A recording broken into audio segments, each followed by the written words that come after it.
So isang mapagpalang araw na naman po dito sa ating channel sa kusina ni Maestro. Ayan. So at this point, luto naman tayo ng pork ribs. Ayan, pork ribs na may sabaw. Ayan, so tara, magluto tayo ng pork ribs sinigang. So tara, umpisa na natin.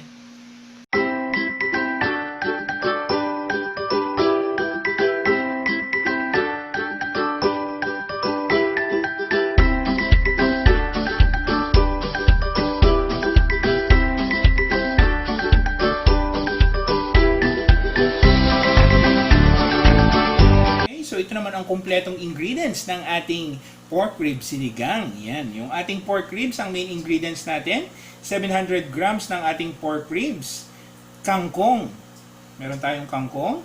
Meron tayong 1 cup ng in-slice na radish or ng ating labanos. Gagamit din ako ng white onion, 1 big white onion, hiniwa ko lang siya. Pork cube, 1 piraso. Okra, 5 piraso ng okra. 5 tablespoon ng ating fish sauce or ng patis, ground black pepper. Yung siling haba natin, yung green, 4 pieces. Sa ating panggisa, gumamit din ako ng red onion, 1 katamtamang laki. In-slice ko siya. At yung ating bawang, ayan, hiniwa ko lang din siya ng maliliit. At syempre, hindi mawawala yung ating Nor sinigang. 22 grams ng ating Nor sinigang. Gagamit din tayo ng oil sa ating paggisa at ng tubig. Kung kinakailangan, gagamit din tayo ng asin. Ang kumpletong listahan ng dish na to, ipa-plus ko sa inyong screen right after this.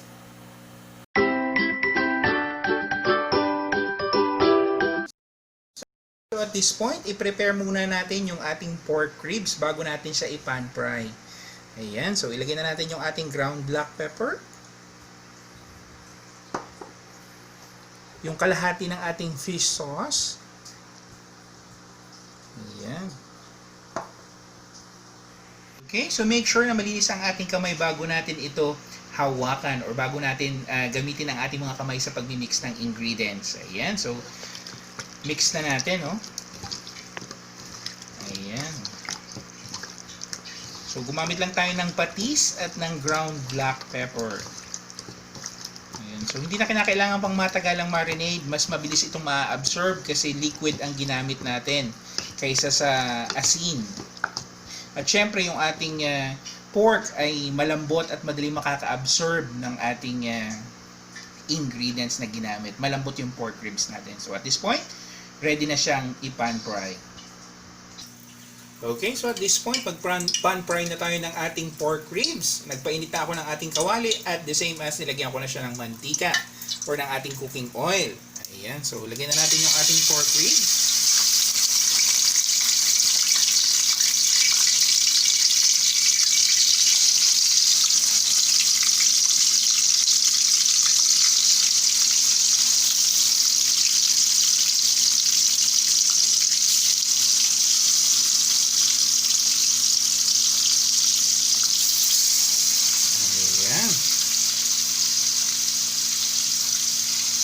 Okay, so at this point, lulutuin lang natin siya ng at least 2 to 3 minutes na pagluluto. Hindi kinakailangan totally cook yung ating gagawin. Kaya lang natin pinapan fry sa kadahilan ng para mawala yung langsa ng ating pork ribs. So, 2 to 3 minutes, then i-flip lang natin or babalik rin lang natin, lulutuin natin yung kabila, another 2 to 3 minutes. Then right after, okay na siya. Okay, so at this point, lutuin naman natin yung kabilang side. Ayan.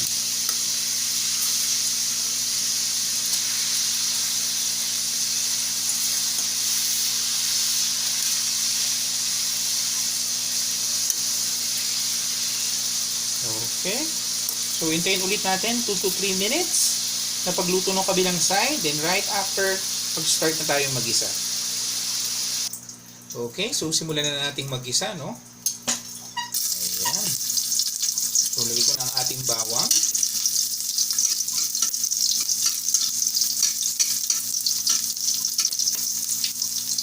Sunod ko na yung ating sibuyas.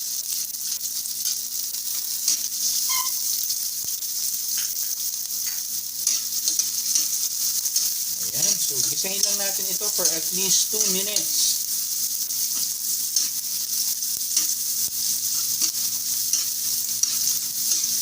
Ayan. Actually, gaya ng lagi kong binabanggit, ang sinigang ay pwedeng isang diretsuhang luto. Pero sa akin, may iba akong style ng pagsisigang. Gusto ko magigisa ko muna yung mga iba pang ingredients para manuot yung lasa niya. At the same as mawala yung langsa ng main ingredient, which is meat. Ayan. So at this point, lalagay ko na yung ating pinan-fry na pork ribs.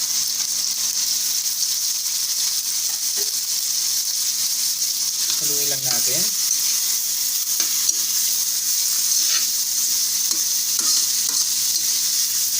Ayan.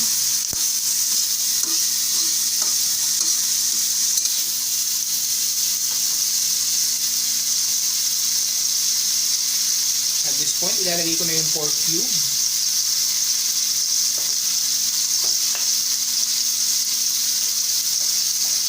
Yung natirang fish sauce kanina.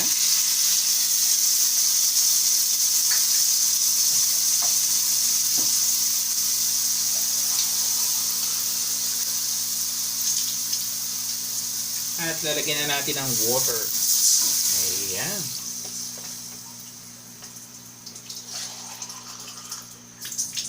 So, about 700 ml ng water yung ilalagay natin.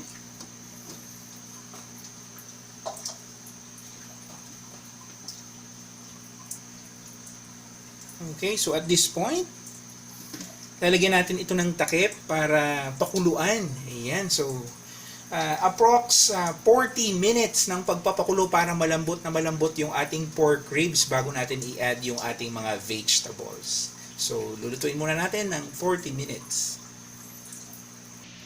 Okay, so check na natin. No? Ayan. Makalipas ang 20 minutes na pagpapakulo, idagdag na natin yung ating mga vegetables. Lagyan na natin yung ating okra.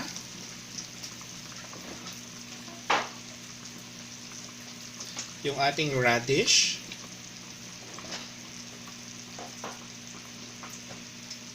Yung ating white onion.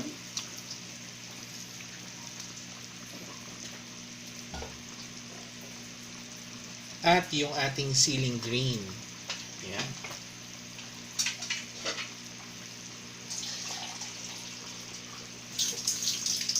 Dagdagan ulit natin ng water.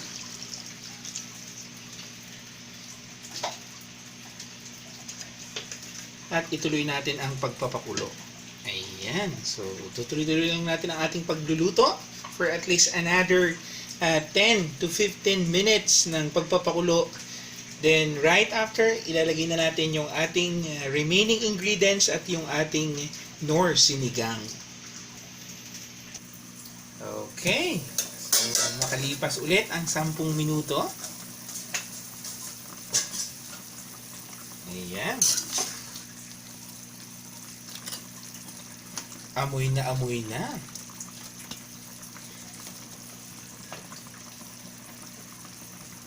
At this point, ilagay na natin yung ating kangkong. Ayan.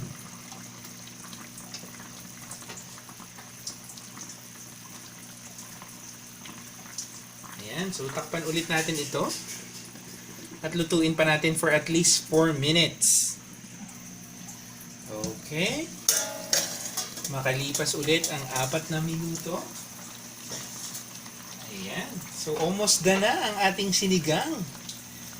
Ayan. So, gaya ng nabanggit ko kanina, within 40 minutes, luto na ang ating sinigang. Ayan. At this point, ilalagay ko na ang ating Knorr sinigang. Ayan. So, ilahat ko na. 22 grams ng Knorr sinigang. Talagang maasim yan.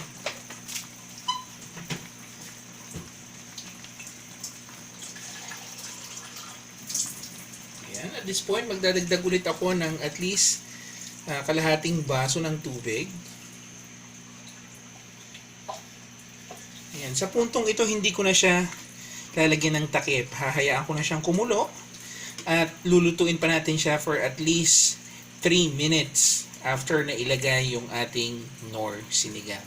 Right after, ready na ang ating pork rib sinigang. Okay, so heto na ang ating pork rib sinigang. Ayan, so maraming salamat po sa patuloy ninyong pagsuporta sa ating channel sa Kusina ni Maestro. Hanggang sa susunod po nating dish, let's eat!